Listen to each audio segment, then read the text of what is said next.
All Hey, right. Karl. How you doing? I'm great. How are you? I'm fine, thank you. Long time no talk. Yeah.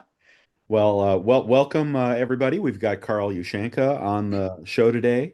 We're going to have a quick discussion about the gold-silver ratio, and he is the author of Trade the Ratio, a book that's been out for some time and updated several times. So we're just going to get into a discussion about whether the GSR is still relevant and what Karl's thoughts are, literally the man who wrote the book. So I'll kick it off to you, to Karl. Let's get going. Well, I'd like to before we hit that conversation, I thought I'd kind of qualify myself for your audience. So in the sense that I wrote the book, I am an authority on the ratio, but specifically on trading the ratio, having a portfolio that trades in and out of gold and silver based on the ratio. So I'm not an authority on using the ratio as a guide to buy or sell, but instead as a portfolio where I proved in the book that if you did that, even a modest trade um, tempo, you would actually exceed the ROI of a stacker. And so the idea is you can be a stacker plus you can make a better ROI even in a down market. You can actually turn a profit trading the ratio. So that's where I'm coming from. And then the other thing is compared to Louis here, I'm not a daily watcher of the ratio or actively investing buying and selling. So basically an outsider, but a couple things have happened since I wrote the book or during when I was writing the book. I look at a world from a stacker perspective, and I think you get that every day with Louis' videos. And then I also look at the value of gold and the value of silver is basically base, is zero. And when the cost of a cost of an ounce of gold goes up, I'm just looking at really what happened was the value of currency went down. So it's a great way to look at the world. And then I don't even flinch when it's time for me to buy an ounce of gold. I just buy it. I'm just throwing monopoly money currency at the purchase. It's the gold that I want, not the currency. So Karl, um, yeah. a quick question because most people don't trade the paper markets and don't like paper silver, paper gold. Would it be fair to say that in your model that a physical stacker could, I know they can't duplicate the returns of the paper market, but it would be fair to say that a physical stacker, if you're looking for lower premiums and lower sell, discounts, could get close to what you do? That's funny you touch on that. That is the biggest criticism of my work, and it only comes from people who haven't read my book. In the book, I put together several scenarios, and it's based on who you are and what your interests are. Because probably most of your loyal viewers are stackers, and there is no such thing as too much silver. But in my experience, and this is one of the maxims, I have seven maxims in the book. Number six is there is such a thing as too much silver. And so, in the portfolio scenarios, one of the scenarios is, you know, pretty high dollar. And I walk a investor through buying physical gold. And then when it's time to trade the gold into silver, he goes into a silver ETF. Another one of the scenarios that kind of addresses your question is if you're totally into physical and you're trading gold and then you're trading silver. Um, I give you the formula to address the premiums so that you are still gaining you're still gaining from the ratio trading, and it takes into account the premiums that you paid on the coins. So basically the criticism's empty. You know, there is a way to do this. If you're a total physical stacker, or if you're a partial, you know, with some physical and some ETF, or if you're strictly ETF, which you know the ratio works great, and you know as well as I do, the ETFs make it very convenient to go in and out of. Does that answer your question? Yeah, I just want to add that I think another criticism on trading the ratio that I get all the time is that the premiums are too high and you lose too much. And to me, that's typically indicative of somebody who is maybe let's say in the current market, shopping at the wrong place, paying too much more than market. But if you pay attention to the premiums and you keep yourself confined to very low premium gold and silver, it becomes much more possible to do what you're talking about. Exactly. And if you have the formula that I show in that scenario, then it just becomes a non-issue.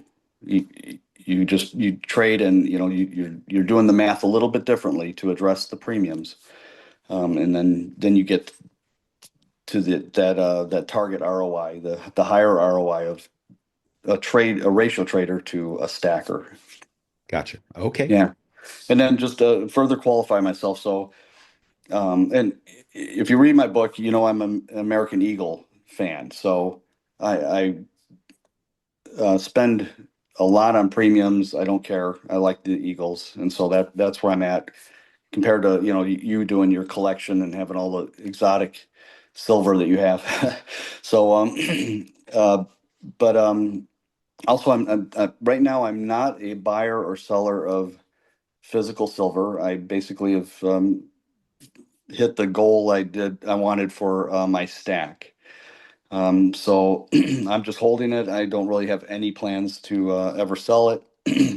I do dabble in SLV call options. When I'm listening to Louis in the morning, and he says, this is ridiculous. The price of silver has dropped too far. This doesn't make sense. That's usually when I buy SLV call options, and I've done that and done quite well.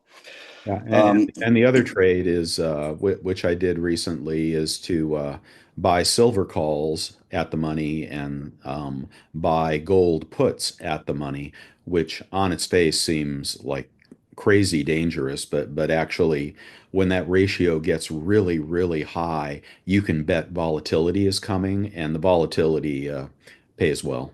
Well, that's why you're Louis and I'm just Carl.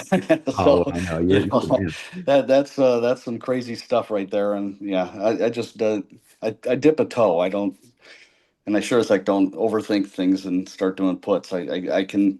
It's not physically possible for me to do a put on anything. Yeah, And then it's actually a put option. So if you put $500 on an SLV call and you put $500 on a GLD put, all you can lose is $500 and generally only a fraction. So it's far less dangerous, but I don't it's want to get sidetracked on that. yeah. And but we're talking about a guy that my brain cells can only take so much, and you're already off the charts for me. Oh, no problem. Because people just want to know what to buy at the current time, and let me know when you want me to share that chart, the GSR Okay. you sent. Okay. Yeah, let me just fully finalize qualification. So I am a stacker of gold, and I'm both a buyer and a seller. I sold some gold 2 years ago to put towards a down payment on a house, and then sold some more to put the house down. So I paid the house off in 2 years. It was gold was just a small part of it. I've done some call options on equities that have paid off. So I'm getting close to retirement. So this is the motivation for me to trade a hard asset of gold into the hard asset of real estate. Yeah, But I'm also buying. One of the things I wanted to do a few years ago was have a gold eagle for each year since 1986 when they came out. And so I'm 30 coins towards that goal. I've got 10 left to do. So I'm still buying along the way. cool. Yeah. So yeah, let's. I wanted to ask if we could start the conversation with those four possibilities, four scenarios. Okay, I got them right in front of me here. Okay. Let's see. So, number one, will the ratio will reset with a drop in gold? Right. So these are the only four scenarios I can think of to address what will happen next with the ratio. And so, we're in this euphoric period right now where everything's going up, especially the silver and gold. But it's very possible for gold just to drop back down, and then our ratio gets closer to where you would call average. And based on that chart that I sent you, I'm thinking our average over the last 4 years is maybe around 80, 85, and so we're at 100. So scenario one would be the gold drops, and then scenario two would be silver rises. And I think every single silver stacker believes number two is the correct answer here, that silver is going to follow gold, and it's going to go up. But then scenario three is this ratio of 100 is now the new norm. When I wrote the book in the second edition in 2019, the last couple decades ratio was around 66, the average. And I based all the scenarios on that you would maybe sell one metal when the ratio goes 10 higher than that, and sell the other when it goes 10 below, or something like that. You set your brackets. But what happened in this third scenario, where the 100 ratio is now the norm, um, also exposes the one, I wouldn't call it a mistake, but the one thing that isn't true about my book anymore. And that is, I looked at 20 some years of data, ratio data, and then I based my scenarios on the last 10 years, where every 2 to 3 years, the ratio would fluctuate and trigger a trade if you're a ratio trader. And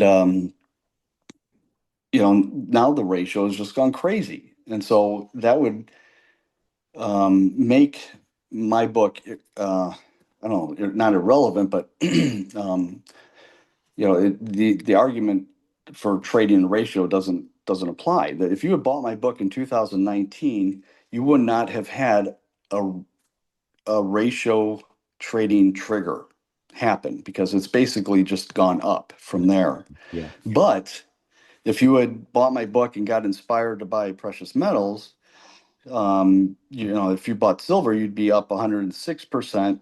And if you bought gold, you'd be up 150%. So even though my book didn't, pan out, you're doing pretty good. Um, but if 100 is now the norm, then you could start a ratio trading portfolio using 100 as the new average. And so that's the question. In these four scenarios, is 100 the new norm? And then the last scenario would be maybe gold and silver have delinked. It's I don't believe it, but that is a possibility. Years before I got into precious metals, I would notice that gold and oil would kind of move in parallel. And then we had fracking, and then that doesn't happen anymore. So a new technology, skewed one of those markets, and now they don't move in parallel. But a ratio guy like myself thinks that they do move silver and gold move in parallel. And so, um, but it's possible maybe they are delinked. Maybe this move, what you've been talking about in your videos about all the gold going back into Fort Knox. The other countries are rethinking and buying gold and getting ready for a monetary shift. Maybe silver's being left in the dust on that. So that's scenario four. And so I wanted to ask kind of your opinion on each of these. What's the probability of each of these being possible? And then we could go from there. But everybody knows that's been watching the ratio that it's only been this high a couple of times, in the last few years. And when you look at the chart, it sure looks like an aberration from a charting perspective. So I'm not so sure that 100 to 1 is the new norm. And I say that because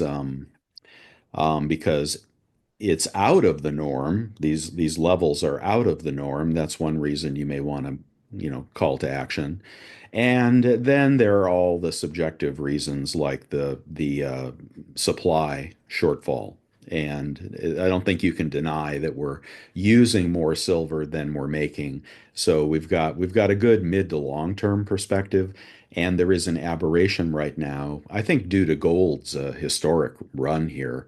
I mean, maybe it ran this much, I don't know, in the 90s or something. But so I think there's a couple of reasons to believe the ratio is abnormally high. So my perspective is silver is cheap in relation to gold, and gold it could drop. I was expecting it to drop to 2,900. It only got to about 2,970 or something. But there is plenty of buying. The question on gold is whether that buying is temporary, because maybe the U.S. is buying, maybe foreign countries are replacing bonds with gold, and maybe this is an aberration. So I don't have a firm opinion on gold. I would say if I, had all gold, I'd be really happy right now, but I'd want to have some silver for, the run back to all-time highs on silver. Um, Mhm. and this is absent manipulation, discussions, etc. So Right. I think I'm a bull on silver. I was at 14, I was at 20, I was at 25. And when people say silver hasn't done anything, I mean, well, the last week silver went up 10% from its low, and gold went up 9% from It's its been crazy. so yeah, people worry about silver because it's been dropped on us so many times. But I just don't think that's in the cards. Another drop below, you know, 25, it may not even go below 30 again. I think that, looking at the macro view. I like silver. Gold is a pet rock. I mean, we all know that it's a very valuable currency, a tier one, Basel, whatever. But silver has far more uses than gold, and it's in short supply. So anything short of depression, I think silver will have its day. All right. Okay. So if we were looking at these four scenarios, I think you and I would agree the probability that gold and silver are delinked is zero. Would you agree to that? Yeah, I think for anybody over 40, I think there may be some new guys that just don't see it. But if you take a long perspective on it, look at that ratio over time, and you know how it comes out of the ground. And recycling isn't as big. Well, the answer is I don't think they're delinked. And you can see that also in the markets when the ratio spikes. It comes down pretty quickly. Now, it may ultimately go up to a higher high, but there are short-term moves that can't be denied. Right. Okay. So yeah, I'm in agreement there. And then is the 100 ratio the new norm? I'm thinking, that's less than a 5% probability. Yeah, I agree with you that it's an aberration, that it's just a momentary um, you know, adjustment that's gonna readjust. Oh, good. Okay. That's how I feel. Okay. But then, I was really interested, so the first two, either gold's going to drop or silver's going to rise to bring the ratio back to a more normal level. What are your probabilities on those two things? Well, gold, I think, has made the majority of its move for now. But you never know. It could pull a Bitcoin, kind of a move. I think so. Just specifically for gold, them revaluing gold back to market value reduces the national debt. The higher gold goes, the more the national debt drops. So I think there are a couple of things that could spike gold higher, but I would say I'd be really happy with these returns, and I wouldn't expect more in the near future. That chart is very spiky. So gold, I'm 50-50. Could go either way, but certainly not back to 2,500 or something like that. Yeah. Okay. Silver, I think it's making its run. It's getting smacked down, but when they do that, other countries that need the metal are cleaning us out, as far as I can see. So I think silver has a natural bottom here. And it was interesting. I looked at the price of silver in euros the other day, and you can, it's basically at an all-time high in the euro, going back to when silver was $50 in the US. That has to do with Right. Yeah. value of the dollar. So I think silver is going to keep pushing at 35, and then ultimately it's going to break through and probably, have a pretty easy run to 40. And that if we enter full-blown recession, you have to remember that these metals are not the same. And industrial use for silver drops in a recession. And with a complete embargo on China, for example, which I don't think will last personally. I think that the tariff story is way overblown. So I don't think that we're stopping free trade around the world. I think we're just improving our position. But if we go into, if the tariffs cause a really severe recession, I'd expect silver to drop due to the industrial side, but only temporarily. Recessions last, what, 6, 9 months? And I'm not in the depression camp. So the bounce will be historic if it does drop. So Gotcha. from that perspective, gold, I'm 50-50. Silver, I'm more 80-20 unless, I know there's lots of trouble in the debt market right now, the bond market, and that could lead to a great financial crisis, and then everything is going to go to hell really fast. And gold Right. won't save you from that, and silver definitely won't save you from that. Short term. Right. Okay. All right. Excellent. I hope the only thing that bothers me is if you and I are in agreement, and I know all the stackers are too, that silver mostly has an upside, that that gives me pause. That if we're all saying the same thing, is it possible we're missing something? When you're in full consensus, usually that's time to rethink something. So that's my um, you know, only concern is that everybody is saying silver's going up. So, Yeah, well, there are some negative people on YouTube that believe that gold is the long-term answer, and I believe that gold is the long-term answer. I just am waiting for that opportunity to do the conversion, and as you know, it happens, every decade or two or three, and there is a time to sell silver. I don't believe silver is going to be the new currency of the world. I don't think we're going back to that. I don't think silver is going 1-to-1 with gold. I think there's a time to sell silver and trade it for gold. Or in your case, you sold your gold and bought real estate. There's more than two tangible assets in the world.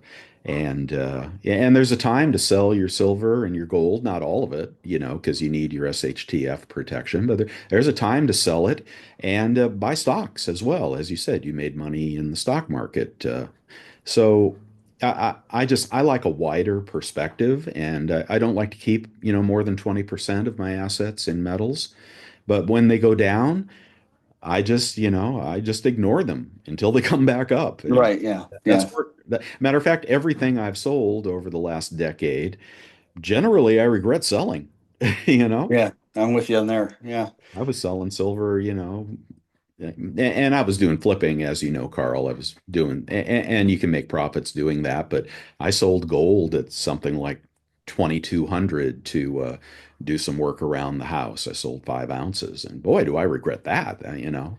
So Yeah. I think gold can be parked and forgotten about for the most part. Silver, I think, you really ought to be open to trading in and out, at least yearly or, I mean, there's a concept of rebalancing a portfolio, and the GSR is nothing but a rebalancing tool. And if people believe in rebalancing their stock portfolio between stocks and bonds, right? Nobody would argue if stocks go down and bonds go up, you'd sell some bonds and buy some stocks and vice versa. I don't know why the average person doesn't think of silver and gold that way as well. And, right now with the GSR high, it'd be a time to sell some gold and buy some silver, uh, Yeah. unless you hate silver for various other reasons. Right. Yeah. You mentioned that on one of your recent videos. Why have a retirement portfolio in equities and bonds when you can do equities and metals? And that's exactly what I'm doing here. So I'm a year away from retirement. I think I'm unemployed. The wife's a year away from retirement, so I can't say I'm retired until she does. Uh-huh. But uh, what my plan is, so we paid off the house. That was priority number one, and then priority two is to get my precious metals portfolio up to the value of my house. So basically, I have a real house, and then I have a house in tubes of coins. And then I have my equities, which is what I plan to live off of in retirement, assuming the market's, doing good and everything's, we're not at war and stuff like that. So the metals are kind of the hedge, the bonds, in essence. But then I, gonna have the equities to carry me through. Yeah, and So you'll never. that's been my plan. Yeah, and we have a lot in common there. I think those of us that are older have a little different plan than those that are younger, just like you would in the stock market. But it's really nice to have, metals that you can sell when you need some money. And you don't have to take a distribution from your IRA. You don't have to pay the tax unless you do that of your own volition, or you sell so much you get on a list. But I really enjoy having some metals to sell now that I'm in retirement. Um, I mean, it's just how can you argue with silver you bought at 20 and gold you bought at 1,000? You can't complain too much to sell some of that to take a cruise or whatever you want to do. Exactly. So yeah, my plan with silver right now, yeah, it is the prepper stats right now. But it's funny. I was watching one of your videos. At the same time, I had my tubes. I don't remember in a box or something. I decided to put them all into an ammo can. My Eagles. Every year I buy one or two tubes of Eagles since like 2012 or 13, and I decided to put them into an ammo can. Well, at the same time, that day I was watching your video, and the silver had dropped to 27.50, and we had been already into the 30s, and it just didn't feel right. It was just the drop was just too much. There wasn't anything going on in the world that would justify that. And you said the same thing, and so as soon as I finished your video, I went and it turns out that a 50 caliber ammo can hold 36 tubes of silver of Eagles, and I was 10 tubes short. So that day I went and I bought 5 tubes from Costco and 5 tubes from some other place to fill up my can, because all of a sudden my stack just didn't look right because there's all this open space, and so I filled that up. And anyway, so you talk about selling it. Right now it's kind of a prepper stash. I'm very optimistic about what might happen with Trump, but everything up till now has been, it could be reversed in a day. All the executive orders can be reversed in a day, and Congress hasn't locked anything into a law. And let's see if, these things really happen. But I'd like to think that we're in a more stable, prosperous time in a few years. And so, retirement, the wife and I, are going to be doing road trips. And so I thought I'd grab a couple tubes for each road trip. And when we go through a big city, we'll stop at a coin shop and trade a tube for some cash and use the cash for the trip. So, I kind of weaned myself out of the stack at that point. But yeah. Yeah, very, very, very, very good. So going back to, I think the video is going to wrap here in about 8 minutes. So if you were, are you saying the book does not currently, and I'll have a link to your book in this video description, but are you saying the book doesn't currently indicate a buy silver, sell gold scenario? Um, no, that's exactly what it does, right? I mean, yeah, you're saying, well, I mean, if 100 is I guess you have to decide if 100 is the new normal or not. Yes. So yeah. So the book, if you're going to trade the ratio, you have to do two things. One is decide what the average ratio is going forward, and then build your triggers off of that. So that's a huge problem in hindsight because the ratio has gone crazy since I wrote the book. The ratio was nice and steady, always between 40 and 70, for years before I wrote the book. And then, I write the book and all of a sudden the ratio just doesn't become relevant anymore. It's just going straight up. And so you can't pick an average and then set triggers. The ratio's just taken off. And so you just have to ride it in whatever metal you were in at that point. And that was okay because, silver went up 100%, gold went up 150%. So you're still doing great, but you didn't get to trade. And that's where you really increase your return on investment is, in the trade. So I think most people that would call themselves ratio traders are just people that are using the ratio to decide, I got some money, I want to spend it on precious metals. Which metal do I buy today? And Um, so it has nothing to do with a planned portfolio, swap in, swap out, you know, scenario. and if you did believe that the ratio was going to go back to 80, let's say, then that would be a trigger. If you thought 80 was the norm and we're currently at 100, then you would take action, right? Well, if you take action, then you're setting the norm at 100. So I think we've confirmed just between the two of us, we've agreed that 100 is not the average. So we're outside the average. So if you were in gold and you want to be a ratio trader, and let's say you looked at the chart and said over the last 4 years, 85 is the average, then you would sell your gold and trade it in for silver at 95. Okay. All right. So yeah, you're in the window now to sell your gold and turn it into silver. Um, and then with the idea that, like we also discussed, that silver is going to be going up, to follow gold. And so now you've traded in, you got your silver, and off that runs. And and then when the ratio gets down to 75, you're selling that silver and going back into gold. And the scenarios I have, some are ETFs, some are mix. And then another thing that I address that's personal to me is I can't get rid of all my silver. So even if I hit a trigger and sell silver, I'm keeping a stash of silver aside. I call it my prepper stash. And then I will never sell all my gold in a ratio trade. So I keep some gold off to the side too. And so basically, you're accumulating a stack on the outside of your portfolio trading. And so, you're building wealth in if you just do a little bit, then most of your return on investment, you're getting a lot of your return on investment because most of it's in the ratio portfolio, but you can also build stacks along the side. So, the scenarios I did in the book are pretty elaborate and they're all very personal to me.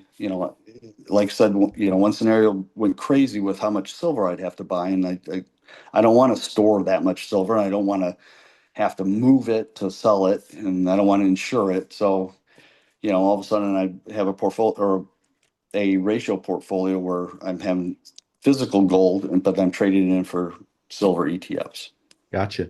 I just want to circle back. So, if the ratio moved 10 points, let's say from 95 to 85, that would create a trigger for you, a 10-point move?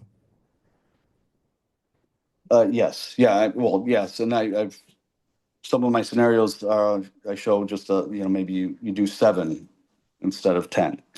And I Uh-huh. think this is the odd thing. Okay, so I write this book based on 20 years of data. It's accurate. It's great. You can predict when you're going to sell next. It's going to be 2 or 3 years. But all of a sudden, when I publish this book, um, that formula stops.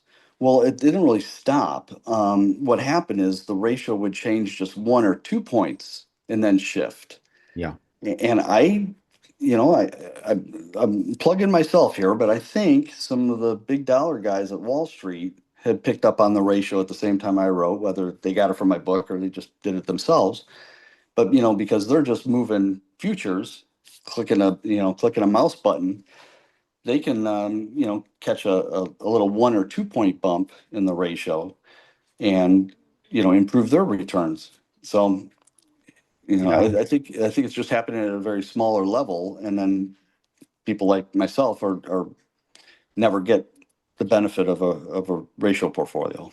Gotcha. Yeah. I know the last drop was very, very suspicious. The drop to 29 and in silver and 29.70 in gold. It was very suspicious. It dropped like a rock, outside drop, and then recovered, whatever, 60% for silver and then went to new highs on gold. So I found the last drop, smacked of manipulation, but who knows? Yeah, People take action because they think that something else is going to happen, and then, it's self-fulfilling. yeah, yeah, exactly.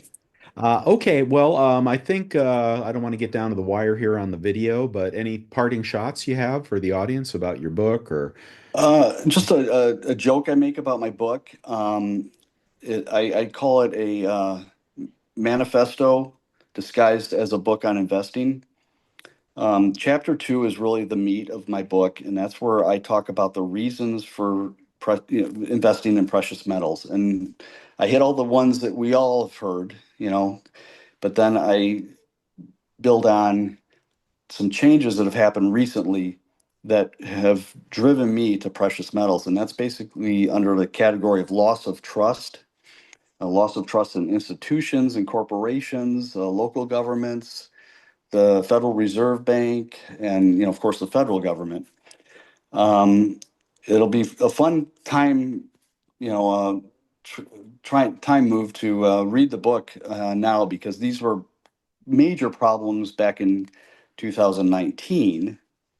But they're so minor compared to what's happened since, with the COVID and the DEI, what Doge has uncovered. It's just amazing how they've betrayed our trust. And, that is why I am a precious metals investor and holder. There, it was interesting during the Obama years. Oh, Carl, we're going to cut off here in a Oh, we're second. running out, huh? Okay. Yeah, that's my free version here. So I want to thank you Yeah. for coming and expressing Okay. your We'll thoughts on everything. touch on that next time. It's been a pleasure. You have a wonderful day. Thanks, Louis. You take care. Okay, bye now.